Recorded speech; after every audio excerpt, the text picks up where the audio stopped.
Welcome guys to another episode of the Rize. Now on today's video, I'm going to be giving you everything you need to get the most out of your coach possible. So I've broken this one down into 10 bullet points. Starting from number one, I've put the more you give, the more you get back. And this goes for everything within coaching, whether that's training, nutrition, supplements, mindset.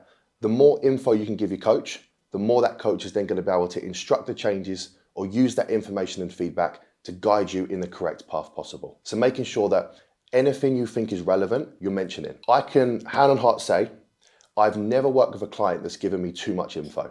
It's always been the other side. So making sure that you're giving your coach as much as you can possible to allow them to then make the necessary changes and guide you through that coaching experience as effectively as possible. Point number two, asking questions. If you understand why you're doing something, you're then more likely to want to do it. So making sure as your coach is making changes, you're asking why them changes are being made if that coach isn't already explaining it. So making sure you understand the changes and why you're applying them is again just going to make it so much easier for you to fall into the process, knowing why it is you're doing what you're doing. Point number three, be honest. Make sure that you're constantly being open with your coach throughout that full process on things that you're doing right, things that you could be doing better, to allow them to then coach you through that process. A coach is there to hold you accountable and make sure that you're improving week to week, not just within your physique, but as a person as well. So making sure you're being brutally honest with that coach so they can then help you navigate any challenges that you come up against throughout that process. Number four, be open to communication with your coach. And what I mean by this is,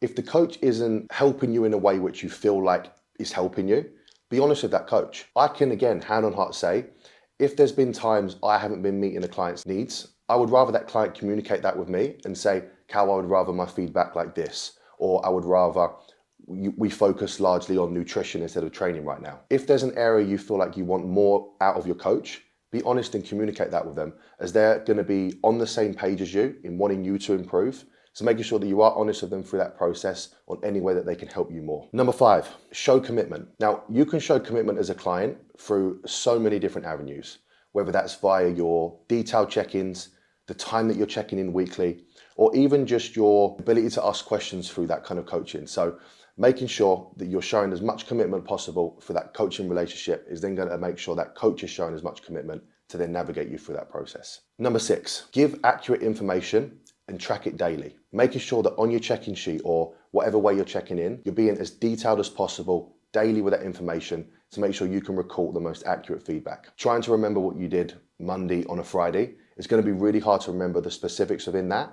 So making sure that you are tracking it daily so that that coach can again give you the best feedback possible. Number seven, be open-minded and open to constructive criticism. That coach again is there to hold you accountable and make sure that you're being the best version of yourself. So whether that coach is telling you need to be stricter with your diet, or that coach is tweaking one of your form videos, that's never coming from a place which is just that coach being critical. That's coming from a place of that coach wanting you to be better. So seeing every tweak that that coach makes as an opportunity for you to improve and get better is going to be the best way to view any changes that coach may give you. Number eight, there's never such thing as a silly question or again, too much feedback. Make sure that if there's anything you're unsure about, you're asking your coach why, or if you want to learn more, that coach will be willing to explain to you why. So making sure that you're never afraid to ask questions. And again, there's no such thing as a silly question. Number nine, a coach should be able to back up everything that they're doing with you. So if a coach is making a change and you're either uncertain or unsure about that change, ask the coach why. They will 100% be able to explain it. And if not, you probably shouldn't be with them. So get them to explain to you why they're doing things so that you then again understand it and feel reassured in that decision making as part of that kind of coaching. Number 10, sounds like the most simple one, but is one most people get wrong.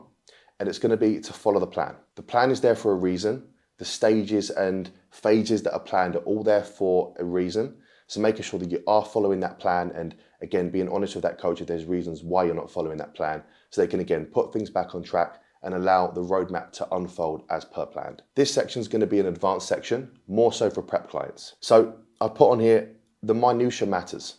So if a coach is getting you to weigh out your sodium, weigh out your water, make sure you're doing that accurately. As the further you get into that prep, the more these variables are going to be tweaked. So making sure that they're on point from the time that they've been set is so important to making sure that peak week on that prep unfolds as possible. As I said in the last point, everything is done for a reason and everything's done for a plan.